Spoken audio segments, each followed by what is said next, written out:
प्रश्न तुमचे, उत्तर आमचे. अचूक, निर्भीड आणि सडेतोड. लोकशाहीचा खरा मंत्र म्हणजेच न्यूज लोक. तालुक्यातील रेंडाळ येथे जनावरांसाठी असलेला 2 एकरचा चारा जळून खाक झाल्याची घटना घडली आहे. रवी गोपीनाथ गरुड अशा त्या शेतकऱ्याचे नाव असून शासनाने सदर नुकसानीचा पंचनामा करून मदत जाहीर करावी अशी मागणी करण्यात आली आहे. दुपारच्या सत्रात सूर्य आग उगत असताना अचानक चाऱ्याच्या गंजीला आग लागली. घरात केवळ वृद्ध माणूस असल्याने तो जीवाच्या आकांताने ओरडत होता, परंतु आसपास कोणीही नसल्याने मदत मिळू शकली नाही व क्षणात वाळलेला चारा जळून भस्मसात झाला. मात्र ही आग नेमकी कशामुळे लागली याबाबत कोणतीही माहिती अद्याप मिळू शकली नाही.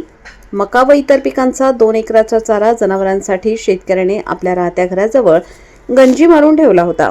आता या जनावरांचा चाऱ्याचा प्रश्न शेतकऱ्यांसमोर उभा राहिल्याने शेतकरी पाणावलेल्या डोळ्यांनी मदतीसाठी साथ घालत आहे.